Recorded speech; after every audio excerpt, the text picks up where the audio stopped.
नमस्कार, मैं हूं नंदिता। स्वागत है आपका हमारे इनसाइड झारखंड न्यूज के बुलेटिन में। तो आइए बढ़ते हैं जमशेदपुर की खबर के साथ। जमशेदपुर के बिष्टुपुर थाना क्षेत्र स्थित LIC कार्यालय ब्रांच 2 में बुधवार सुबह चोरी की एक बड़ी घटना सामने आई। कार्यालय के कर्मी जब सुबह कार्यालय पहुंचे और लॉकर का निरीक्षण किया तो पाया कि लॉकर खुला हुआ था और उसमें रखे हुए 55 लाख रुपए गायब थे। इसके बाद जब जांच की गई तो यह भी सामने आया कि कार्यालय की खिड़की भी टूटी हुई थी। इस घटना की सूचना मिलते ही पुलिस तुरंत मौके पर पहुंची और जांच शुरू कर दी। ब्रांच के सीनियर मैनेजर राकेश रंजन सिन्हा ने बताया कि सुबह जब कर्मचारी कार्यालय पहुंचे तो पाया कि CCTV कैमरे भी बंद थे। इसके बाद इंजीनियर को बुलाया गया और जांच में पता चला कि CCTV कैमरे का DVR गायब है। इसके बाद लॉकर रूम का निरीक्षण किया गया, जहाँ लॉकर का दरवाजा टूटा हुआ था। बताया गया कि इस लॉकर में 55 लाख रुपए रखे हुए थे, जो अब गायब हो चुके हैं। पुलिस ने मामला दर्ज कर जांच शुरू कर दी और चोरी की इस घटना को लेकर तफ्तीश कर रही है। साथ ही पुलिस यह भी पता लगाने की कोशिश कर रही है कि CCTV DVR गायब होने से पहले क्या कोई संदिग्ध गतिविधि हुई थी। इधर जांच करने पहुंचे CCR DSP मनोज ठाकुर ने बताया कि 3 दिनों तक बैंक बंद रहने के कारण LIC द्वारा पैसा जमा नहीं किया गया था। इसी का फायदा उठाते हुए चोरी की गई है। पुलिस ने मामले की गंभीरता को देखते हुए चोरों की पहचान और उन्हें पकड़ने के लिए प्रयास तेज कर दिया है। ऑफिस खोले हैं तो ड्यूरिंग ऑफिस और ये देखा गया कि हमारा CCTV नहीं चल रहा है, तो उनके इंजीनियर को बुलाया गया। वो जब चेक किए तो बोले कि सर इसमें DVR नहीं है और सेफ से भी कुछ गया है, कैश का लॉस हुआ है, लेकिन कितना नहीं है। अभी पुलिस टीम आई हुई है और लोग इंक्वायरी में लगे। बताए बिष्टुपुर LIC बिल्डिंग में LIC के कार्यालय से जो उनका 3 दिनों का जो जमा पैसा था, बैंक बंद होने के कारण वो जमा नहीं करवा पाए। और आज जब उन्होंने अपना कार्यालय खोला तो पता चला कि लॉकर से पैसों की चोरी हुई है।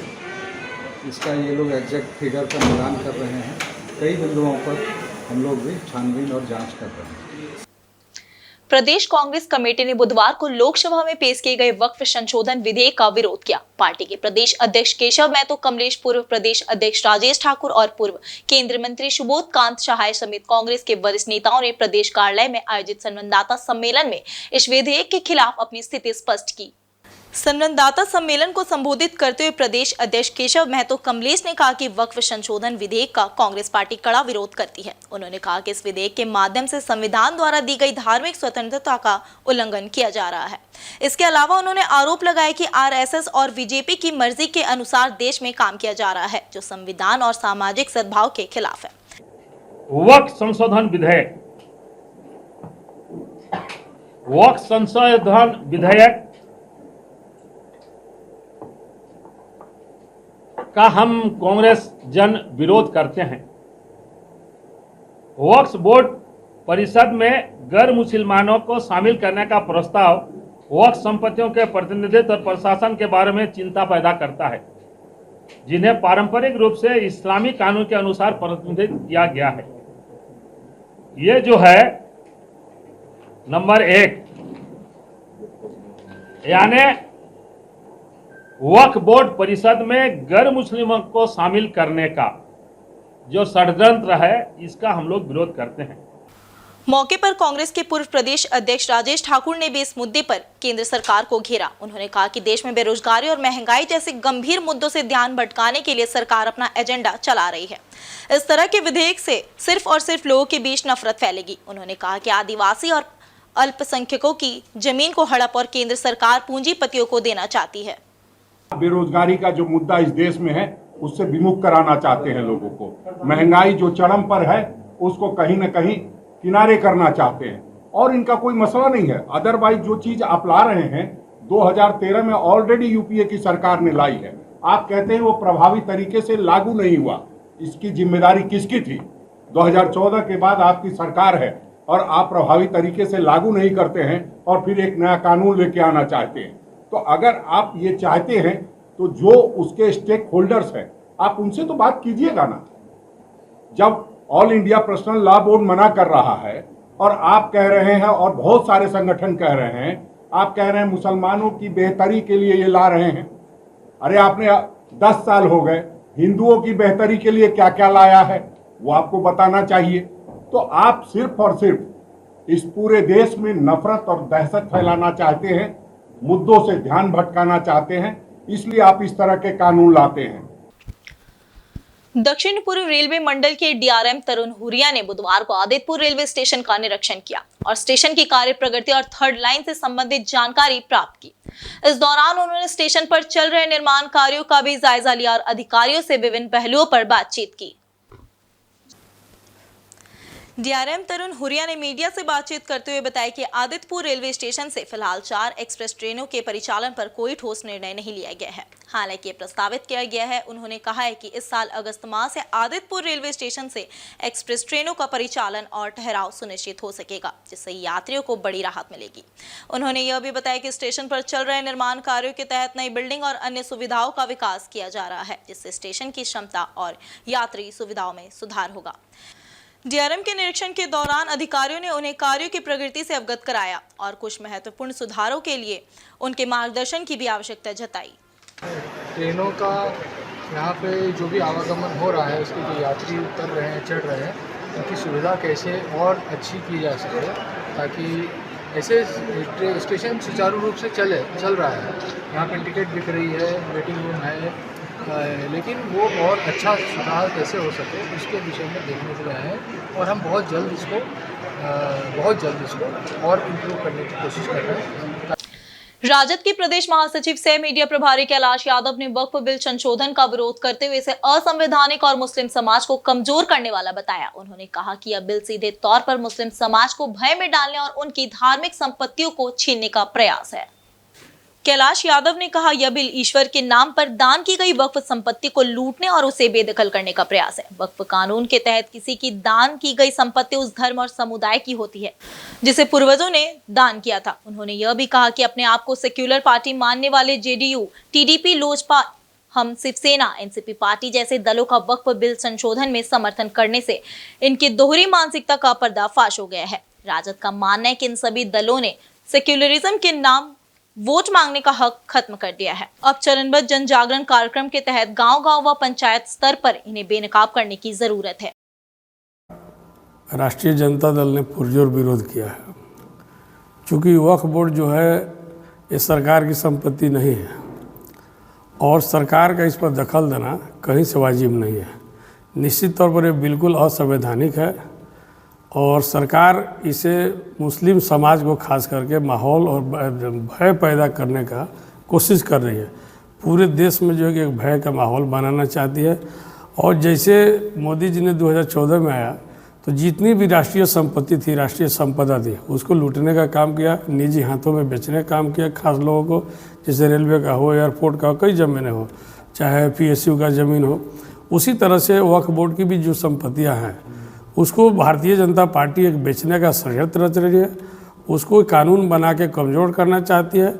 जो वक्फ के समाज के संस्थाओं को, जो चाहे सुन्नी बोर्ड हो, शिया बोर्ड हो, या जो भी वक्फ बोर्ड के लोग हों, उसके ताकत को कमज़ोर करके अपने कब्जे में लेना चाहती है और उनको जो है कि दबाने की कोशिश करें। ज़मीन, ये सीधे तौर पर ज़मीन लूटने का एक षड्यंत्र है और ये इस पर भारतीय जनता पार्टी को हाथ नहीं डालना चाहिए था।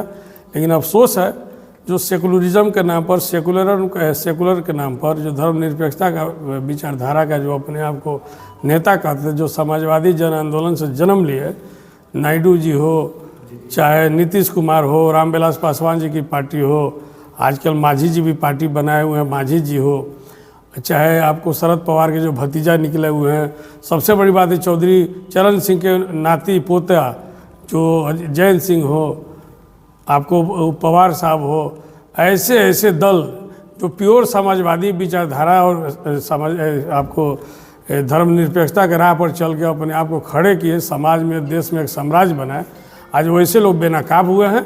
उसका राष्ट्रीय जनता दल पर्दाफाश करेगा।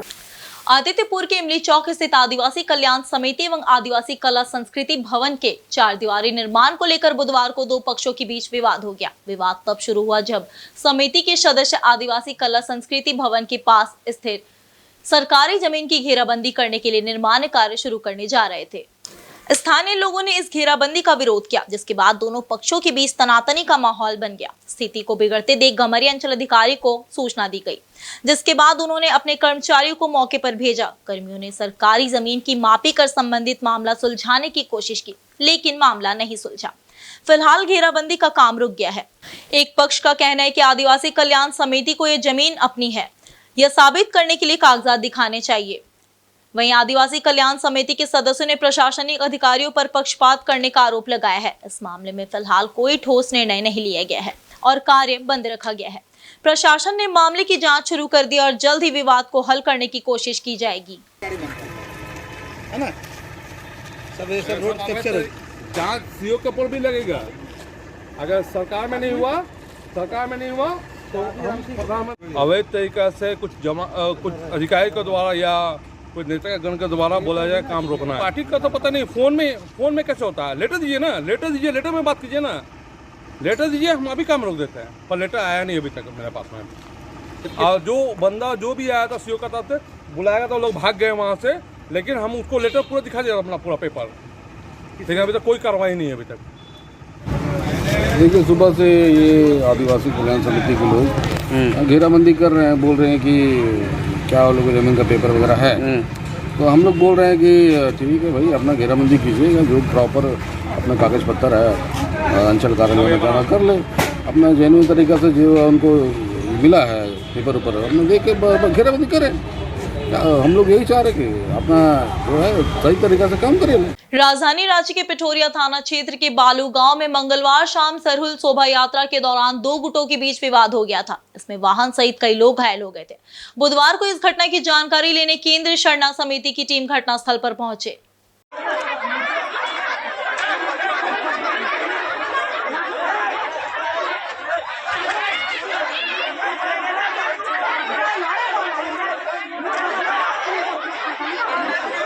इस दौरान समिति के अध्यक्ष अजय तिर्की ने प्रशासन से आरोपियों को जल्द गिरफ्तार करने की मांग की। साथ ही कहा कि यदि 24 घंटे के भीतर आरोपियों को गिरफ्तार नहीं किया गया तो पिठोरिया चौक को बंद कर दिया जाएगा।